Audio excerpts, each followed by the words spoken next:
राजाधिराज सद्गुरुनाथ महाराज की जय। श्री गुरुदेव दत्त। गुरुर्ब्रह्मा गुरुर्विष्णु गुरुर्देवो महेश्वरा गुरुर्साक्षात् परब्रह्मा तस्मै श्री गुरुवे नमः। गुरुर्साक्षात् परब्रह्मा तस्मै श्री गुरुवे नमः। ಸದಾನಂದ ಸದ್ಗುರು ಭಾವರಾಜ ಯೋಗಿ ರಾಮನೆಂದವತರಿಸಿದೆ ಭಕ್ತರ ಉದ್ಧಾರಕ್ಕಾಗಿ. ತ್ರೈಲೋಕ್ಯದೊಡೆಯನೇ ಸದ್ಭಕ್ತರು ನಿಮ್ಮ ಕೀರ್ತಿಯನ್ನು ಕೂಗಿ. ನಮಸ್ಕಾರ ಗುರುರಾಯ ಶ್ರೀರಾಮಚಂದ್ರ ಯೋಗಿ, ನಮಸ್ಕಾರ ಗುರುರಾಯ ಶ್ರೀರಂಗ ಯೋಗಿ. ಜಯ ಜಯ पुंडलीकवरदान पार्वती पतेश्वर नमः। राजाधिराज सद्गुरुनाथ महाराज की जय।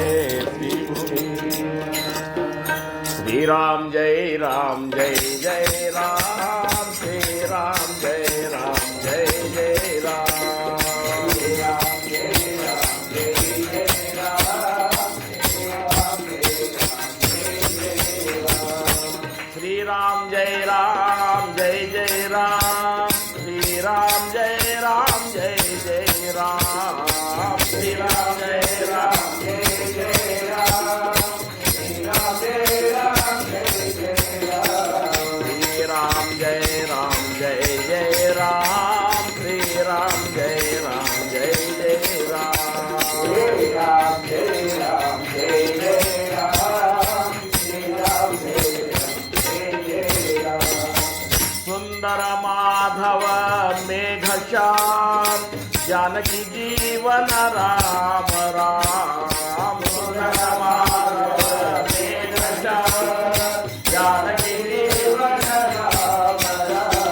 श्री राम जय जय राम। श्री राम जय जय राम।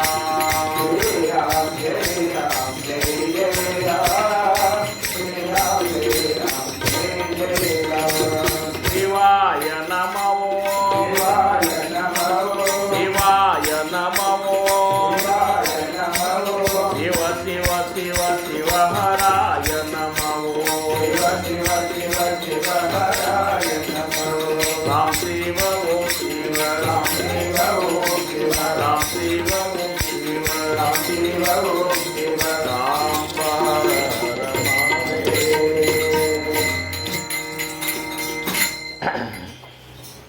ಶ್ರೀರಾಮ್.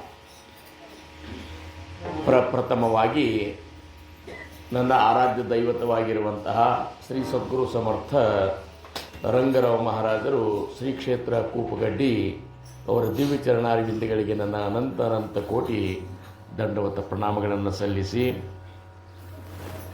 ಸಂಪ್ರದಾಯದ ಮೂಲ ಪುರುಷರು, ಈ ಜಗತ್ತಿಗೆ 14 ಮಂದಿ ಆತ್ಮಸಾಕ್ಷಾತ್ಕಾರಿ ಸದ್ಗುರುಗಳನ್ನು ನೀಡಿದಂತಹ ಸದ್ಗುರು ಸಮರ್ಥ ಭಾವಸಾಯಿ ಮಹಾರಾಜರ ದಿವ್ಯ ಚರಣಾರವಿಂದಗಳಿಗೂ ನನ್ನ ಅನಂತ ಅನಂತ ಕೋಟಿ ದಂಡವತ ಪ್ರಣಾಮಗಳನ್ನು ಸಲ್ಲಿಸಿ, ಕಾರ್ಯಕ್ರಮದ ಒಂದು ಅಧಿಪತಿಗಳಾಗಿರುವಂತಹ ಭಾವಸಾಯಿ ಮಹಾರಾಜರ ಅತ್ಯಂತ ಅಂತರಂಗದ ಶಿಷ್ಯ ಶ್ರೇಷ್ಠರಾಗಿರುವಂತಹ ಸದ್ಗುರು ಸಮರ್ಥ ಗಿರಿಮಲ್ಲೇಶ್ವರ ಮಹಾರಾಜರ ದಿವ್ಯ ಚರಣಾರವಿಂದಗಳಿಗೂ ನನ್ನ ಅನಂತ ಅನಂತ ಕೋಟಿ ದಂಡವತ ಪ್ರಣಾಮಗಳನ್ನು ಸಲ್ಲಿಸಿ, ತತ್ಸ್ವರೂಪರೇ ಆಗಿರುವಂತಹ ಸದ್ಗುರು ಸಮರ್ಥ ಔಜಿಕರ್ ಮಹಾರಾಜರ ದಿವ್ಯ ಚರಣಾರವಿಂದಗಳಿಗೂ ನನ್ನ ಅನಂತ ಅನಂತ ಕೋಟಿ ದಂಡವತ ಪ್ರಣಾಮಗಳನ್ನು ಸಲ್ಲಿಸುತ್ತಾ, ಅವರಿವರನ್ನಂದೇ ಸಾಂಪ್ರದಾಯದ ಮೂಲ ಪುರುಷರಿಂದ ಹಿಡಿದು ಇಲ್ಲಿಯವರೆಗೆ ಆಗಿ ಹೋಗಿರುವಂತಹ ಎಲ್ಲ ಸದ್ಗುರುವರ್ಯರ ಚರಣಾರವಿಂದಗಳಿಗೆ ನಮಸ್ಕರಿಸುತ್ತಾ, ಈ ಒಂದು ಕಾರ್ಯಕ್ರಮದ ದಿವ್ಯ ಸಾನ್ನಿಧ್ಯವನ್ನು ವಹಿಸಿರುವಂತಹ ಸದ್ಗುರು ಸಮರ್ಥ ಮಹಾದೇವ್ ಮಹಾರಾಜರ ದಿವ್ಯ ಚರಣಾರವಿಂದಗಳಿಗೂ ನನ್ನ ಅನಂತ ಅನಂತ ದಂಡವತ ಪ್ರಣಾಮಗಳು. ದಾಸಬೋಧ ಪಠಣ ಮಾಡಿದಂತಹ ನಮ್ಮ ಗುರುಬಂಧು ಶ್ರೀಯುತ ಪಿ ಟಿ ಕುಲಕರ್ಣಿಯವರಿಗೆ, ಸಂಗೀತ ಸಾಥ್ ಕೊಟ್ಟಿರುವಂತಹ ನಮ್ಮ ಸಂಗೀತ ಬಳಗಕ್ಕೆ ಕುಳಿತಿರುವಂತಹ ಎಲ್ಲ ಗುರುಬಂಧುಗಳಿಗೆ ಗುರು ಭಗಿನಿಯರಿಗೆ ನನ್ನ ಶಿರಸಾಷ್ಟಾಂಗ ನಮಸ್ಕಾರ. ಸೂರ್ಯ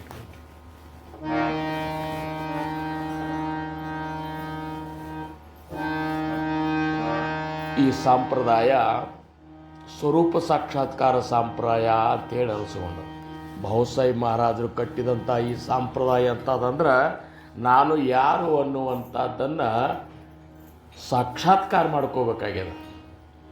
ನಾವು ತಿಳ್ಕೊಂಡದ್ದು ನಾನು ಅಲ್ಲ, ಆ ನಾನು ಶುದ್ಧ ಚೈತನ್ಯ ಪರಮಾತ್ಮನೇ ನಾನು ಇದ್ದೇನೆ ಅನ್ನುವಂಥದ್ದು ತಿಳಿಸ್ಕೊಡುವಂಥ ಸಂಪ್ರದಾಯ ಯಾವುದಾದ್ರೂ ಇದ್ದರೆ ಅದು ನಮ್ಮ ಇಂಚಗಿರಿ ಸಂಪ್ರದಾಯ.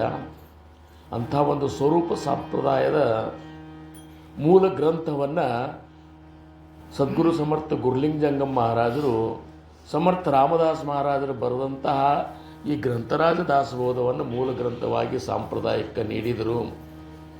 ಆ ಗ್ರಂಥ ಹೆಂಗದ ಅಂದ್ರೆ 20 ದಶಕ 200 ಸಮಾಸಗಳನ್ನು ಒಳಗೊಂಡದ.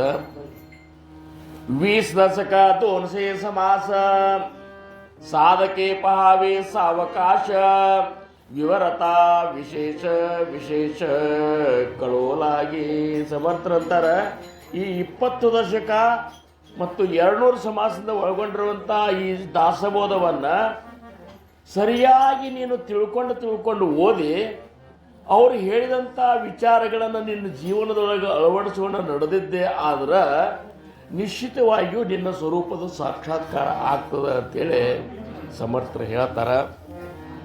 ಅಂಥ ದಾಸಬೋಧದ ದಶಕ 11, ಸಮಾಸ 3, ಶಿಖವಣ ನಿರೂಪಣೆ ಒಂದು ಸಮಾಸದ ಕುರಿತಾಗಿ ನಾವು ನೀವುಗಳೆಲ್ಲ ಚಿಂತನೆ ಮಾಡಬೇಕಾಗಿದೆ.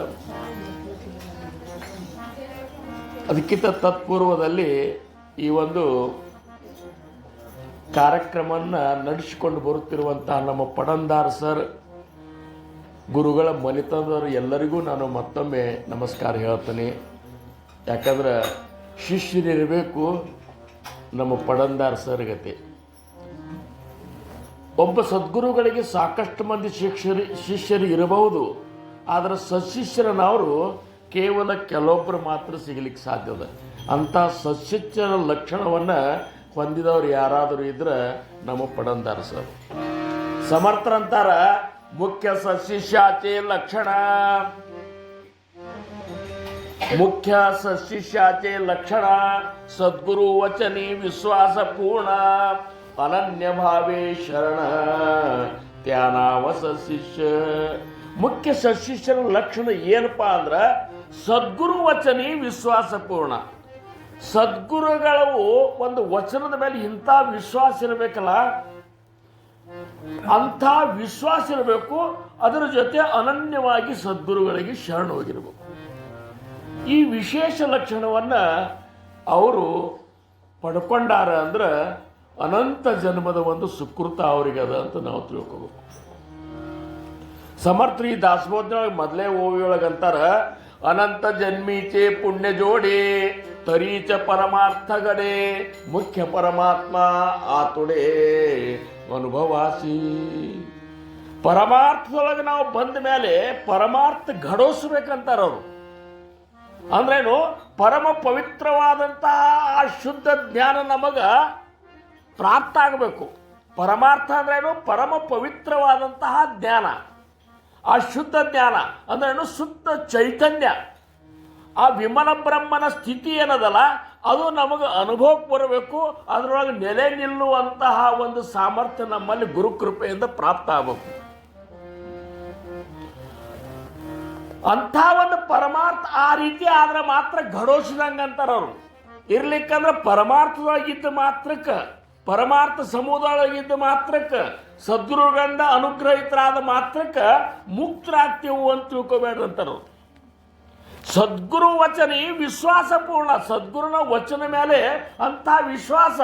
ಸಮರ್ಥ ಏನು ಹೇಳ್ಯಾರ ಆ ರೀತಿ ನಡಿಬೇಕು ಇಷ್ಟೇ.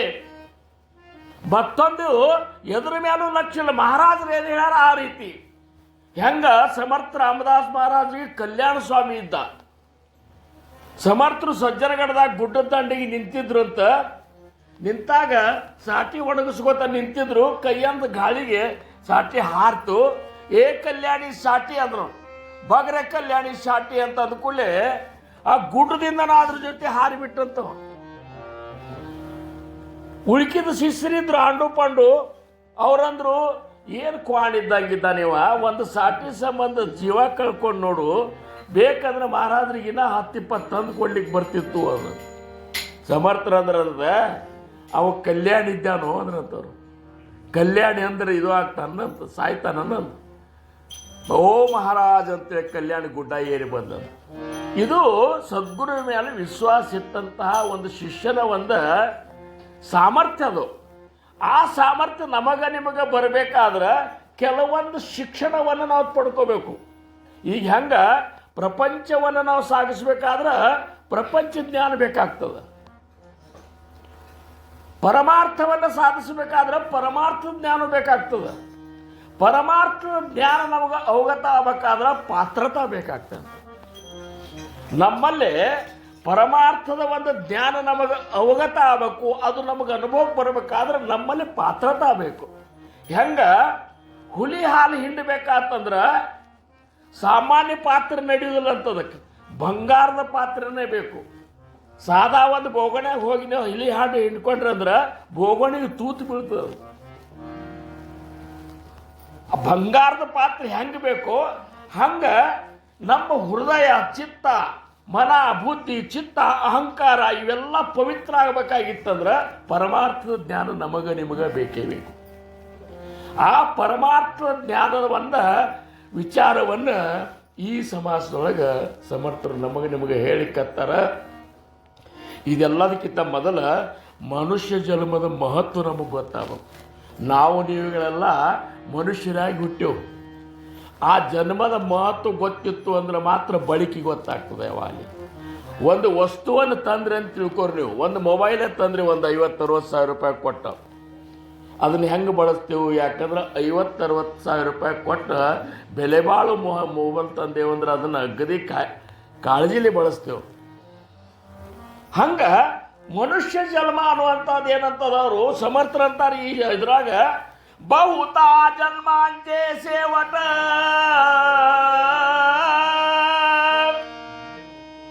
ನರದೇಹ ಸಾಂಪಡೆ ಅವಚಟ ಏತೆ ವರ್ತಾವೆ ಚೌಕಟ ನೀತಿ ನ್ಯಾಯೇ. ಸಮರ್ಥ ಅಂತಾರ ಬಹುತಾ ಜನ್ಮಾಂಚ ಸೇವಟ. ಈ ಮನುಷ್ಯ ಜನ್ಮ ನಿಮಗೆ ಏನು ಬಂದದ್ರ ಒಮ್ಮೆ ಬಂದು ಇಲ್ಲಿದು 184 ಯೋನಿಯ ತಿರುಗಿ ಮಾನವ ಜನ್ಮಕ್ಕೆ ಬಂದು ಓಡಿ ಅದು 84 ಲಕ್ಷ ಜೀವರಾಶಿಯೊಳಗೆ ಹುಟ್ಟುದು ಸಾಯುವುದು ಮಾಡಿ ಕೊನೆಗೊಮ್ಮೆ ಪಾಪ ಪುಣ್ಯದ ಸಮಸಂಗ್ರಹವಾದಾಗ ಮನುಷ್ಯ ಜನ್ಮದ ಭೂಮಿಕೆ ನಮಗೆ ನಿರ್ಮಾಣ ಆಗ್ಯದ. ಮನುಷ್ಯರಾಗಿ ಹುಟ್ಟೇವು ನಾವು. ಮತ್ತು ಎಷ್ಟು ಅವಘಡದ ಈ ಜನ್ಮದಾಗ ಬಂದು ನಾವು ಇದರ ಸಾರ್ಥಕತೆ ಮಾಡ್ಕೊಳ್ಳಿಲ್ಲ ಅಂದ್ರೆ ಮತ್ತು 84 ಲಕ್ಷ ಜೀವಿಯರೊಳಗೆ ನಾವು ಮತ್ತೆ ಹುಟ್ಟುದು ಸಾಯುವುದು ಮಾಡಬೇಕಾಗ್ತದೆ. ಹುಟ್ಟುದು ಸರಳಿಲ್ಲ, ಸಾಯುವುದು ಸರಳಿಲ್ಲ. ವಿಚಾರ ಮಾಡ್ರಿ ನೀವು. ಈ ಸತ್ಸಂಗದ ಇದು ಏನಪ್ಪ, ಸತ್ಸಂಗದಿಂದ ಏನು ನಾವು ತಿಳ್ಕೊಬೇಕಂದ್ರೆ ನಮ್ಮ ಜನ್ಮದ ಎಷ್ಟು ಮಹತ್ವದ್ದದ. ಎಂಥವ್ರು ಮಹಾತ್ಮರಾಗಿ ಹೋದ್ರಿಲ್ಲೋ. ಬಸವಣ್ಣವರು ನಮಗತ್ತನೇ ಇದ್ರು, ತುಕಾರಾಮ್ ಮಹಾರಾಜರು ನಮಗತ್ತನೇ ಇದ್ರು, ಅವರು ಮನುಷ್ಯರಾಗೇ ಹುಟ್ಟಿದ್ರು. ಏಕನಾಥ್ ಮಹಾರಾಜರು, ಜ್ಞಾನೇಶ್ವರ ಮಹಾರಾಜರು, ಭಾವಸಾಹೇಬ್ ಮಹಾರಾಜರು, ಗಿರಿಮಲ್ಲಪ್ಪ ಮಹಾರಾಜರು, ನಮ್ಮ ಮಹಾದೇವ ಮಹಾರಾಜರು, ಇವರೆಲ್ಲರೂ ಮನುಷ್ಯರೇ ಹೌದಲ್ಲೋ. ಒಂದು ಮನುಷ್ಯರಿದ್ರು ಸಹಿತ ನಾವು ಅವ್ರ ಸ್ಥಿತಿ ಹೆಂಗದ ನಾವು ಹೆಂಗೆ ಹಾಕಿದ್ದೇವೆ ಅಂದ್ರೆ ಅವ್ರು ತಿಳ್ಕೊಂಡ್ರು, ನಾವು ತಿಳ್ಕೊಳ್ಳಿಲ್ಲ. ಠೊಬ್ಬಾರ ಕುಮಾಯಿ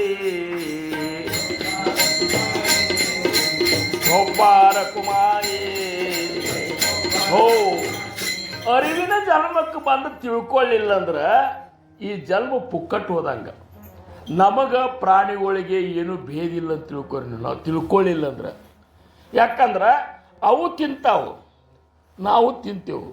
ಅವು ಮಲಗ್ತಾವು, ನಾವು ಮಲಗ್ತೇವು. ಆಹಾರ, ನಿದ್ರಾ, ಭಯ, ಮೈಥುನ ಸರ್ವಯೋನಿ ಸಮಾನ ಅಂತಾರೆ ಭಾಗವತದೊಳಗೆ. ಆಹಾರ, ನಿದ್ರಾ, ಭಯ, ಮೈಥುನ, ಪ್ರಜೋತ್ಪತ್ತಿ, ಯಾವಾಗಲೂ ಅಂಜ್ಕೊಂಡು ಬದುಕುವುದು. ಯಾದಕ್ಕೆ ಅಂಜುದು ಅಂದ್ರೆ ಸಾವಿಗೆ ಅಂಜುದು. ಕಾಯಂ ಅಂಜ್ಕೋತ ಭಯದಿಂದ ಬದುಕೋದು. ಏನು ತಿಂತೇವು, ಯಾಕೆ ತಿಂತೇವು, ಎಷ್ಟು ತಿನ್ನಬೇಕು ಇದನ್ನೇನು ವಿಚಾರ ಮಾಡಲಾರ್ದ ತಿನ್ನೋದು. ಪ್ರಾಣಿಗಳು ತಮಗೆ ಒದಗಿಸಿದ ಆಹಾರ ಅಷ್ಟೇ ತಿಂತಾವೆ. ಮನುಷ್ಯರು ಹಂಗಲ್ಲ. ಮನುಷ್ಯರು ತಿನ್ನೋದು ತಿಂತಾರೆ, ಪ್ರಾಣಿಗಳು ತಿನ್ನೋದು ತಿಂತಾರೆ. ಯಾಕಂದ್ರೆ ಅವ್ರಿಗೆ ಈ ಮನುಷ್ಯ ಜನ್ಮದ ಮಹತ್ವ ಗೊತ್ತಾಗಿ. ಅದಕ್ಕೆ ಅವ್ರಂದ್ರು ಬಹುತಾ ಜನ್ಮಾಂಚ ಸೇವಟ ನರದೇಹ ಸಾಂಪಡೆಯ ಉಚಿತ. ಎಷ್ಟು ಕಠಿಣ ರೀತಿಯಿಂದ ನಿಮಗೆ ಸಿಕ್ಕದಂದಾಗ ಏತೇ ವರ್ತಾವೆ ಚೌಕಟ ನೀತಿ ನ್ಯಾಯದಿಂದ ನಡೀರಿಪ ಅಂತೇಳಿ ಸಮರ್ಥರು ಜ್ಞಾನಿಗಳು ತಮ್ಮ ಅಂತಃಕರಣದಿಂದ ಹೇಳಿಕತ್ತಾರೆ. ಹೆಂಗರೆ ಬದುಕಬೇಡ್ರಿಪ್ಪ, ಹೆಂಗರೆ ಬದುಕಿ ಹೆಂಗರೆ ಸತ್ತು ಹೋದ್ರಿ ಅಂದ್ರೆ ನಾಳೆ ನೀವು ಹೋದ ಮೇಲೆ ನಿಮ್ಮನ್ನು ನೆನೆಸೋಂಗೆ ಬದುಕಿರ್ತಾರೆ. ಐಷಾ ಜಾಣೋನಿಯಾ ಜೀವೆ ಯಾಚಿ ಸಾರ್ಥಕ ಚೀಕರಾವೆ ಜನಿ ಮುರೋನ ಉರುವಾವೆ ಕೀರ್ತಿ ರೂಪೇ. ನಾವು ಹೋದ ಮೇಲೂ ಸಹಿತ ನಮ್ಮ ಕೀರ್ತಿ ಜಗತ್ತು ಕೊಂಡಾಡಬೇಕು. ನಾವು ಹೆಂಗೆ ಬದುಕಿದೆವೋ ಆ ರೀತಿ ಬದುಕಲಿಕ್ಕೆ ಪ್ರಯತ್ನ ಮಾಡಬೇಕು. ಈಗ ನೋಡ್ರಿ, ಬಹುಸಾಯಿ ಮಹಾರಾಜರಾಗಿ ಹೋಗಿ ಎಷ್ಟು ವರ್ಷ ಆಯ್ತು? 112 ವರ್ಷ ಆಯ್ತು. ಜ್ಞಾನೇಶ್ವರ ಮೌಲ್ಯಾರ ಆಗಿ ಹೋಗಿ ಎಷ್ಟಾಯ್ತು? 1200 ವರ್ಷ ಆಯ್ತು. ಅವರೆಲ್ಲರನ್ನು ಇನ್ನೂ ತನಕ ನಾವು ಬಸವಣ್ಣವ್ರು 1200 ವರ್ಷ ಆಯ್ತು. ಮತ್ತು ಇವರೆಲ್ಲರ ಜೀವನವನ್ನು ನಾವು ಇನ್ನೂ ಆಧಾರ ಇಟ್ಕೊಂಡು ಬದುಕಲಿಕ್ಕತ್ತೇವ್ರೆ ಅವ್ರ ಬದುಕು ಹೆಂಗಿತ್ತು, ನಮ್ಮ ಬದುಕು ಹೆಂಗಿತ್ತು? ಇವೆಲ್ಲ ಹಿಂದಾಗಡೆ ಮಾಡು ನೋಡ್ರಿ ಅಂತೇಳಿ ನಾವಂತ ಬಂದು ಅಂತಾರೆ. ಏನಂತಾರೆ, ಇವೆಲ್ಲ ಈಗ ನೌಕರಿ ಮಾಡೋದು ಶಿಸ್ತಾಗಿ ಹೆಂಡ್ರು ಮಕ್ಕಳು ಮನಿ ಮೇಲೆ ಮನಿ, ಹೊಲದ ಮೇಲೆ ಹೊಲ ಹಿಂಗೆ ತೊಗೋಬೇಕ್ರಿ. ಮುಂದೆ ರಿಟೈರ್ಮೆಂಟ್ ಆದಮೇಲೆ ಇದನ್ನು ಮಾಡೋದು ರೀ ಅಂತಾರವರು. ರಿಟೈರ್ಮೆಂಟ್ ಆದಮೇಲೆ ಏನು ಮಾಡವ ನೀನು? ಹೌದಲ್ಲ? ಆವಾಗ ಹಲ್ಲು ಹೋಗಿ ಬೆನ್ನು ಬಾಗಿ ಅನ್ಯರಿಗೆ ಹಂಗಾಗದ ಮುನ್ನ, ಕಾಲ ಮೇಲೆ ಕೈಯ ನೂರಿ ಕೋಲು ಹಿಡಿಯದ ಮುನ್ನ, ಮುಪ್ಪಿಂದಪ್ಪ ಒಳಿಯದ ಮುನ್ನ, ಮೃತ್ಯು ಮುಟ್ಟದ ಮುನ್ನ ಪೂಜಿಸು ನಮ್ಮ ಕೂಡಲ ಸಂಗಮ ದೇವನ. ಈಗ ಮಾಡ್ರಂತಾರು. ಅದಕ್ಕೆ ಪುರಂದರದಾಸರು ಅಂದರು, ಮಾನವ ಜನ್ಮ ದೊಡ್ಡದು ದೊಡ್ಡದು, ಮಾನವ ಜನ್ಮ ದೊಡ್ಡದು ದೊಡ್ಡದು,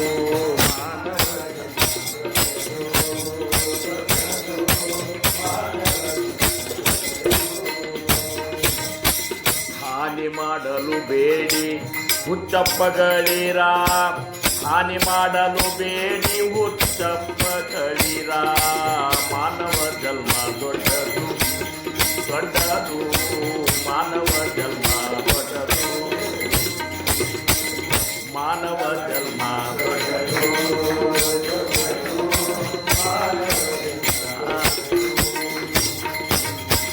ದರ್ಬಾರಿ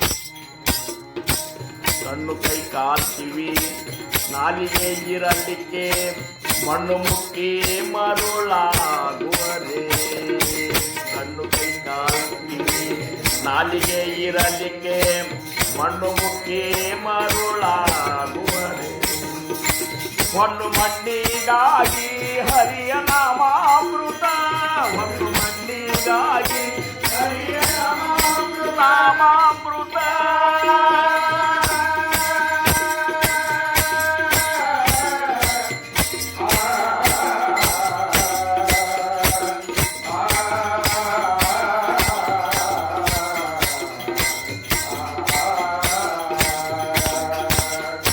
ಹೆಣ್ಣಿಗಾಗಿ ಹರಿಯ ನಾಮಾಮೃತ, ಉಣ್ಣದೆ ಉಪವಾಸ ಇರುವರೆ ಕೋಡಿ, ಉಣ್ಣದೆ ಉಪವಾಸ ಇರುವರೆ ಕೋಡಿ.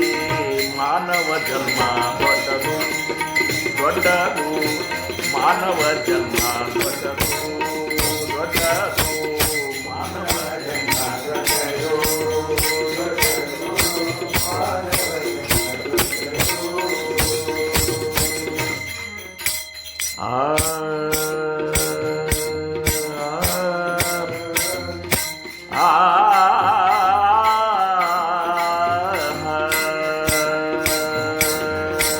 ಕಾಲನ ದೂತರು ಕಾಲ್ಪಿಡಿದೆಳೆವಾಗ ತಾಳುತ್ತಾಳೆಂದರೆ ತಾಳುವರೇ.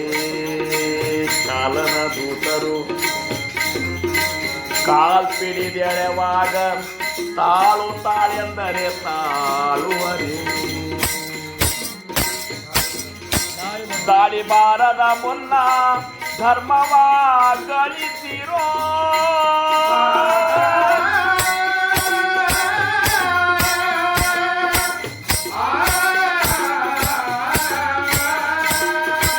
ದಾಳಿ ಬಾರದ ಮುನ್ನ ಧರ್ಮವ ಗಳಿಸಿರೋ ದಾಳಿ ಬಾರದ ಮುನ್ನ ಧರ್ಮವ ಗಳಿಸಿರೋ ಹೀನ ಸಂಸಾರದ ಸುಳಿಗೆ ಸಿಲುಕಲಿಬೇಡಿ ಹೀನ ಸಂಸಾರದ ಸುಳಿಗೆ ಸಿಲುಕಲಿಬೇಡಿ ಮಾನವ ಜನ್ಮ ದೊಡ್ಡದು ದೊಡ್ಡದು ಮಾನವ ಏನು ಕಾರಣ ನೀವು ಯದುಪತಿಯ ಮರೆತಿರಿ ಧನಧಾನ್ಯ ಸತಿ ಸುತರು ಸಲಹುವರೇ ಏನು ಕಾರಣ ನೀವು ಏನು ಕಾರಣ ನೀವು ಯದುಪತಿಯ ಮರೆತಿರಿ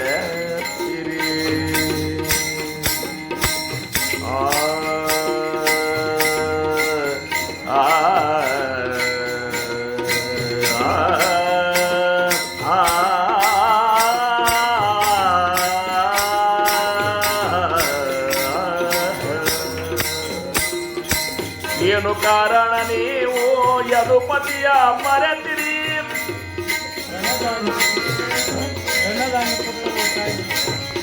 ಧನಧಾನ್ಯ ಸತಿ ಸುತರು ಸಲಹುವರೇ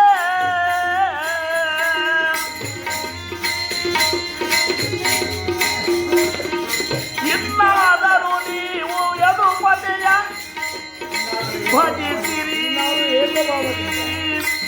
ಇನ್ನಾದರೂ ನೀವು ಏಕೋ ಭಾವದಿ ಯದುಪತಿಯ ಭಜಿಸಿರಿ ಚನ್ನ ಶ್ರೀ ಪುರಂದರ ವಿಠಲಾಯನ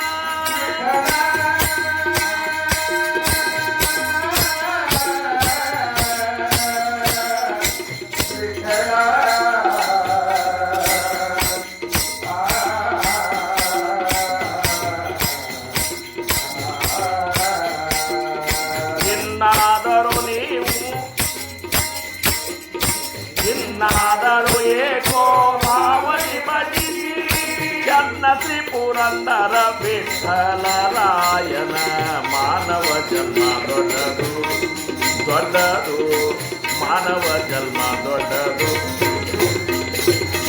ಹಾನಿ ಮಾಡಲು ಬೇಡಿ ಹುಚ್ಚಪ್ಪಗಳಿರ ಮಾನವ ಜನ್ಮ ದೊಡ್ಡದು ಮಾನವ ಜನ್ಮ ದೊಡ್ಡದು ಮಾನವ ಜನ್ಮ ಎಷ್ಟು ನೋಡ್ರಿ ಜ್ಞಾನಿಗಳ ಅಂತಃಕರಣ ಸುಮ್ಮನೆ ಕಳ್ಕೊಬೇಡ್ರಪ್ಪ ಇಂಥ ಜನ್ಮ ಮತ್ತೊಮ್ಮೆ ಸಿಗ್ಲಿಕ್ಕೆ ಸಾಧ್ಯ ಇಲ್ಲ ಇದಕ್ಕೆ ಒಂದಿಷ್ಟು ವರ್ಷದ ಮಿತಿ ಅದ ಇಷ್ಟೇ ಆಯುಷ್ಯ ಬದುಕೋದು ಅಂತ ಮಿತಿ ಅದ ನಾವಂತೀವಿ ರಿಟೈರ್ಮೆಂಟ್ ಆದಮೇಲೆ ಅಂತ ಅವರಂತ ಸಮರ್ಥರಂತಾರ ಶತವರುಷ ವಯ ನೇಮಿಲೆ ತ್ಯಾತ ಬಾಳಪಣ ನೆಣತಾ ಗೇಲೆ ತಾರುಣ್ಯ ಅವಘೆ ವೆಚ್ಚಿಲೆ ವಿಷಯ ಕಡೆ 100 ವರ್ಷ ಆಯುಷ್ಯದ 100ಕ್ಕಿಂತ ಹೆಚ್ಚು ಬದುಕ್ಯಾರಲಿ ಅದ್ರ ಲೆಕ್ಕ ತಪ್ಪಿರ್ಬೇಕಷ್ಟೇ ಅದು ಏನು ಅಥವಾ ಯಾರ್ದಾರ ಕಸ್ಕೊಂಡು ಬದುಕಿರ್ಬೇಕು ಅವರು ಆದ್ರೆ ಶತವರುಷ ವಯ ನೇವಿಲೆ ಆಯುಷ್ಯ 10 ರಾತ್ರಿಗೆ ಹೋದವು 50 ಆಯುಷ್ಯ 10 ರಾತ್ರಿಗೆ ಹೋದವು 50 ಪ್ರಾಯಕ್ಕೆ 20 ಪ್ರಾಯದ ಗಾಯಕ್ಕೆ 30 ಪ್ರಾಯಕ್ಕೆ 20 ಪ್ರಾಯದ ಗಾಯಕ್ಕೆ 30 ಶಿವನಾಮವ ಸ್ಮರಿಸೋ ಈ ಭವ ಮಾಲೆಯ ಪರಿಹರಿಸು ಈ ಭವ ಮಾಲೆಯ ಪರಿಹರಿಸು ಶಿವನಾಮವ ಸ್ಮರಿಸೋ ಈ ಭವ ಮಾಲೆಯ ಪರಿಹರಿಸೋ ಈ ಭವ ಮಾಲೆಯ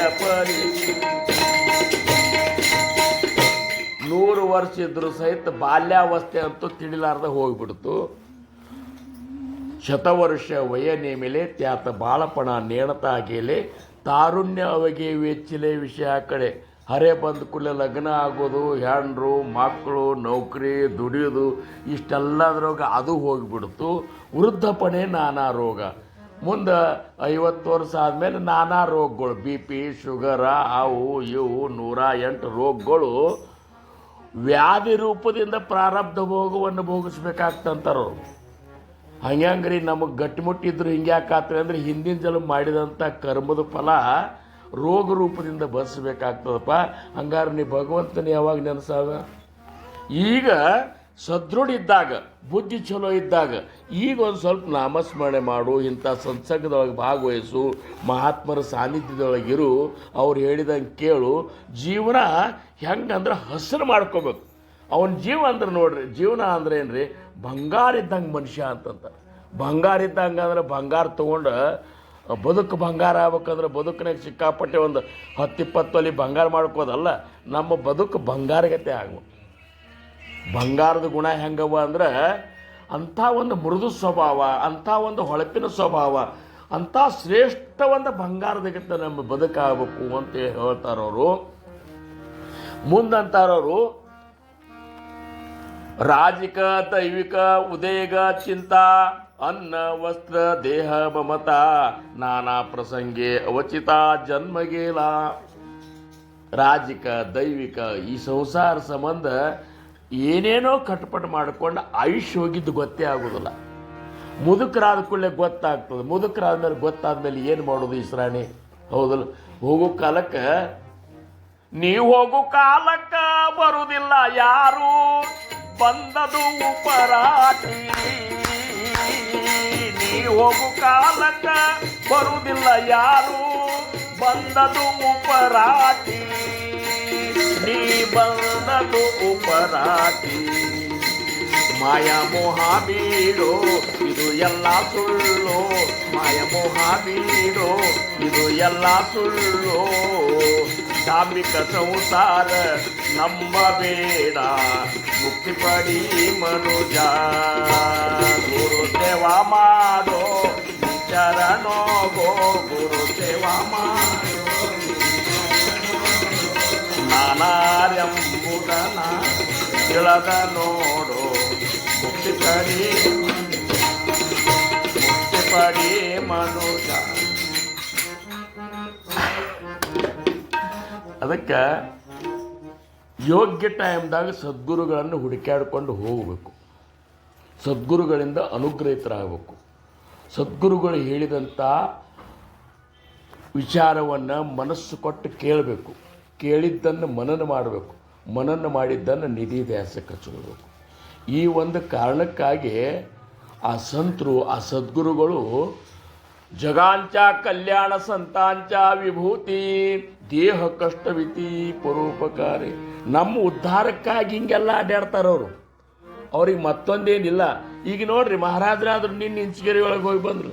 ಇಂಚಗೇರಿ ಒಳಗೆ ಅಲ್ಲೆಲ್ಲ ಸೇವಾ ಮಾಡಿ ಮತ್ತೆ ರಾತ್ರಿ ಇಲ್ಲಿ 11ಕ್ಕೆ ಬಂದು ಈಗ ನಿಮ್ಮನ್ನು ಎಲ್ಲ ಕೂಡಿಸ್ಕೊಂಡು ಯಾಕೆ ಈ ಒಂದು ಕಾರ್ಯಕ್ರಮ ಹಮ್ಕೋತಾರಂದ್ರೆ 4 ವಿಚಾರಗಳನ್ನು ಕೇಳಿದ್ದನ್ನು ಮನನ ಮಾಡಲಿ, ಜೀವನದೊಳಗೆ ಅಳವಡಿಸ್ಕೊಳ್ಳಿ.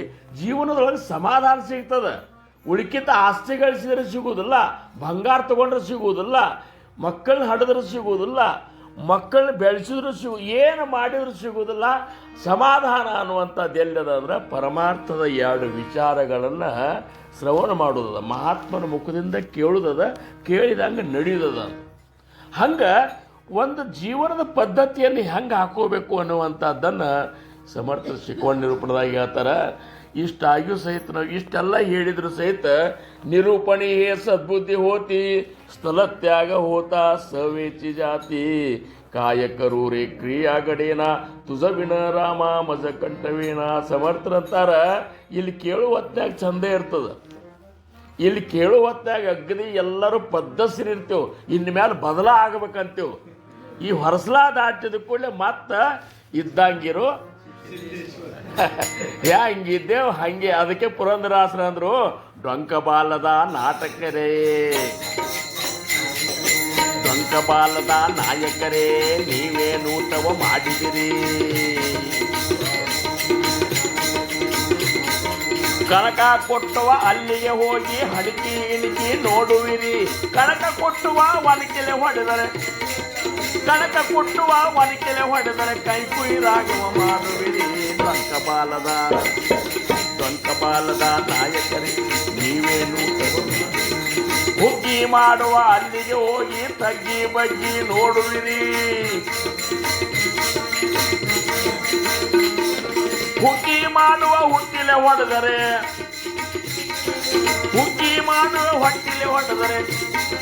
ಕೈ ಕುಯಿ ರಾಘವ ಮಾಡುವಿರಿ. ಡೊಂಕಬಾಲದ ಇದನ್ನ ಯಾಕೆ ಹಾಕಿದ್ರೆ ಅಂದ್ರೆ ನಮ್ಮ ಬಾಲಗಳು ಇಲ್ಲಿ ಬಂದಾಗ ಸೀದಾ ಇರ್ತಾವ, ಇಲ್ಲಿ ಅಗದಿ ಉದುಗುಳೆ ಹಾಕಿದಂಗೆ ಇರ್ತಾವ. ಇಲ್ಲಿಂದ ಹೊರಗೆ ಹೋದ್ಕೊಳ್ಳೆ ಮತ್ತೆ ಇದ್ದಂಗಿರೋ ಸಿದ್ದೇಶ್ವರ. ಇದು ಜ್ಞಾನಿಗಳಿಗೆ ಬಹಳ ಅಂತಃಕರಣಕ್ಕೆ ನೋವು ಮಾಡ್ತದೆ. ಸ್ವಲ್ಪ ಕೇಳಿದ ರೀತಿ ನಡಿ ಅಂತಾರೆ. ನಾವು ಭಯಂಕರ ಭಾಳ ಸತ್ಸಂಗಕ್ಕೆ ಹೋಗಿ ಏನು ಕಮಾಯಿ ಮಾಡಿದೆಪ್ಪ, ಸತ್ಸಂಗ ಭಯಂಕರ ಮಾಡೀವ್ರಿ, ಭಾಳ ಕೇಳೀವ್ರಿ, ಭಾಳ ಬುಕ್ಕ ಓದಿವ್ರಿ, ಪರಿವರ್ತನೆ ಆಗಲಿಲ್ಲ ಅಂದ್ರೆ ಆ ಓದಿದ್ದಕ್ಕೂ ಬೆಲೆ ಇಲ್ಲ, ಕೇಳಿದ್ದಕ್ಕೂ ಬೆಲೆ ಇಲ್ಲ. ಬಸವಣ್ಣವ್ರು ಅಂದರು ಬಿಂಪಲ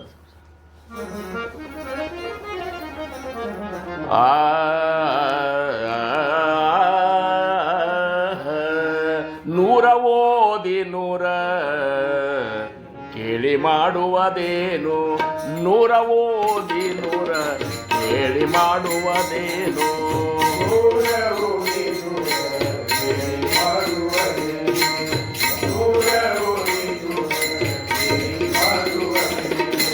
ಆಶಾ ಹರಿಯದೆ ರೋಷ ಬಿಡದೆ, ಆಶಾ ಹರಿಯದೆ ರೋಷ ಬಿಡದೆ, ನೂರ ಓದಿ ನೂರ ಕೇಳಿ ಮಾಡುವುದೇನು, ನೂರ ಓದಿ ನೂರ ಕೇಳಿ ಮಾಡುವುದೇನು.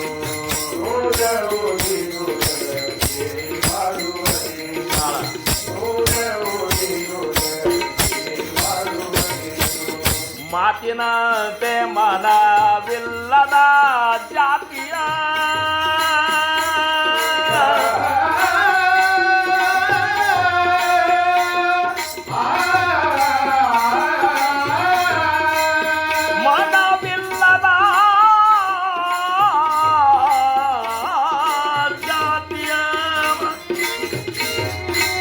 ಮಾತಿನಂತೆ ಮನವಿಲ್ಲದ ಜಾತಿಯ ಡೊಂಬರ ನೋಡಿ ನಗುವ ಕೂಡಲ ಸಂಗಮ, ಡೊಂಬರ ನೋಡಿ ನಗುವ ಕೂಡಲ ಸಂಗಮ ದೇವಾ, ಕೂಡಲ ಸಂಗಮ ದೇವಾ. ನೂರ ಓದಿ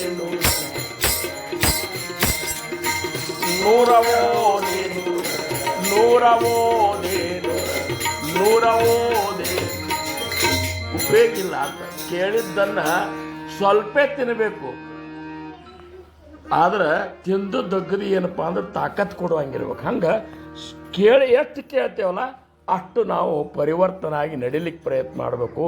ಹಂಗೆ ನಾವು ನೀವುಗಳೆಲ್ಲ ಈ ಒಂದು ಪಣ್ಣಂದಾರ ಗುರುಗಳ ಒಂದು ಸತ್ಸಂಗದೊಳಗೆ ಮಹಾತ್ಮರು ಸಮರ್ಥರು ಹೇಳಿದಂಥ ವಿಚಾರಗಳನ್ನು ನೆನಪಿಟ್ಟುಕೊಂಡು ಬದಲಾವಣೆ ಆಗೋಣ. ಮೊದಲು ತಾಯಿ ಅಂದರೆ ಬದಲಾವಣೆ ಆಗ್ಬೇಕು. ಹಂಗಂಗ್ರಿ ನೀವು ಆಗಲಿಲ್ಲದ ನಡೀದಿಲ್ಲ ನಮಗೆ ಯಾಕ್ರಿ ಅಂತಂದ್ರೆ, ಮೊದಲು ಮಕ್ಕಳಿಗೆ ಶಿಕ್ಷಣ ಕೊಡಲಿಕ್ಕೆ ತಾಯಿಯೇ ಮೊದಲ ಗುರು. ನೀವು ಸರಿಯಾಗಿ ಮಕ್ಕಳಿಗೆ ಸಂಸ್ಕಾರ ಕೊಟ್ರಂದ್ರೆ ಹೋಗಿ ಅನಾಥಾಶ್ರಮದಾಗ ಇರುವಂಥ ಪರಿಸ್ಥಿತಿ ಮುಪ್ಪಾವಸ್ಥೆಯೊಳಗೆ ನಿಮಗೆ ಬರುವುದಿಲ್ಲ.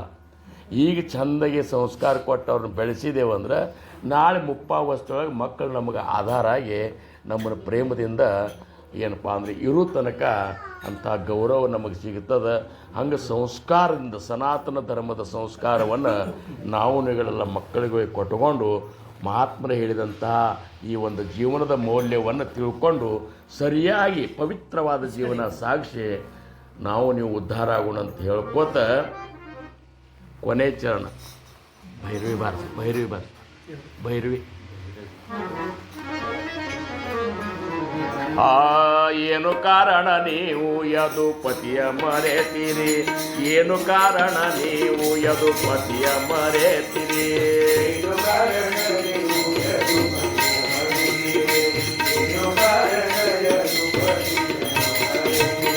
ಧನಧಾನ್ಯ ಸತಿ ಸುತರು ಸಲಹುವರೇ ಧನಧಾನ್ಯ ಸತಿ ಸುತರು ಸಲಹುವರೇ ಧನಧಾನ್ಯ ಸತಿ ಸುತರು ಸಲಹುವರೇ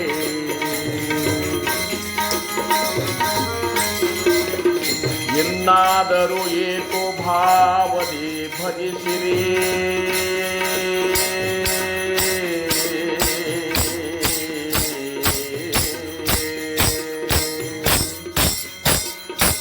ಇನ್ನಾದರೂ ಏಕೋ ಭಾವದಿ ಭಜಿಸಿರಿ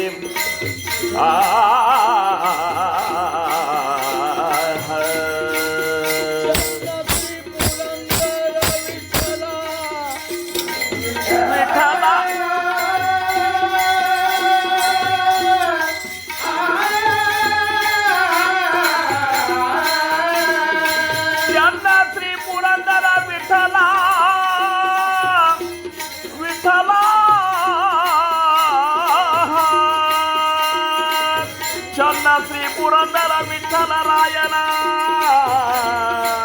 ಚನ್ನ ಶ್ರೀ ಪುರಂದರ ವಿಠಲರಾಯನ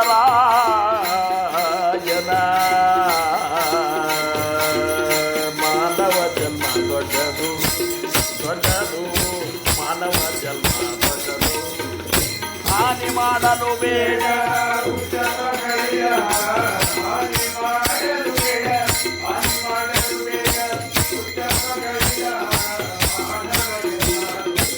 ಮಾನವ ಜನ್ಮ ದೊಡ್ಡದು ಮಾನವ ಜನ್ಮ ದೊಡ್ಡದು ದೊಡ್ಡದು